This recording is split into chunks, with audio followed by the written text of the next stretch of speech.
Hindsight, the saying goes, is 2020. If hindsight is understanding of a past event and 2020 vision means perfect sight, is it possible now for us to fully grasp what happened in the year of 2020 and what it meant for us?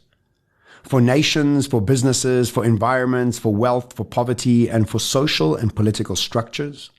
Do you fully understand yet the changes that came to your life in 2020 and what those have meant for your future?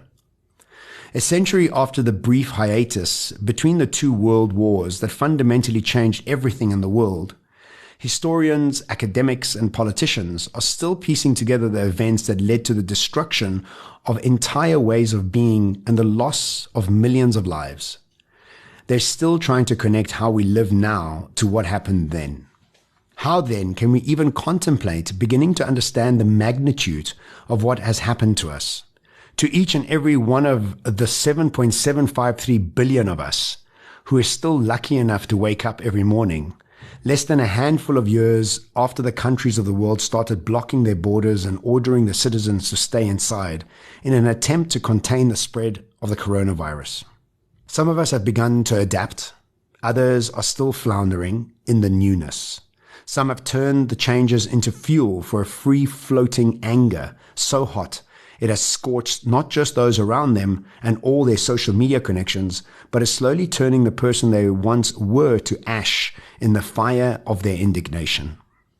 Some have collapsed into themselves, slumping through the endless days in an unrecognizable world and a paralyzed stupor. We have all lost something. We are all grieving. And the burden of the pandemic grief cannot be lightened because someone else is grieving too. Grief, by definition, is an intensely lonely and individual journey. And while it has been widely observed and studied, there is no blueprint for how it is experienced. Grief lies deep in our subconscious. It lingers in the DNA of everything we do not know about ourselves. That is why there cannot be a plan for grief. It catches us when we least expect it. For hours we forget our loss and then in turn of a second find ourselves in the pit of the deepest despair without knowing what triggered it. When we face the deepest hopelessness and blackness, we are the only ones who can dig ourselves out. The only thing anyone else, even those closest, can share is, "I know how you feel." That's it. This might ease the pain, but it does not take it away. It does not make it any easier to know we're all in this together, because we're not. My grief, your grief, and the grief of those globally has variables. It is relative. Whereas some have lost loved ones, others have lost businesses, income, or staff.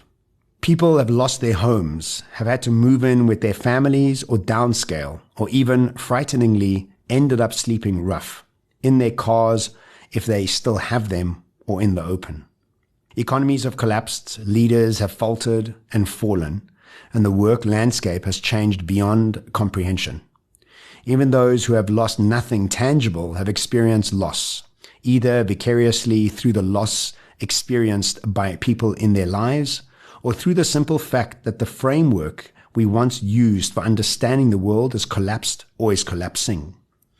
As a result of this deeply unexpected and fundamentally harrowing historic event, we have lost the German calls die Leichtigkeit, our lightness of being. Lightness can be maintained when we can keep at bay any thoughts we might have about the ends of things.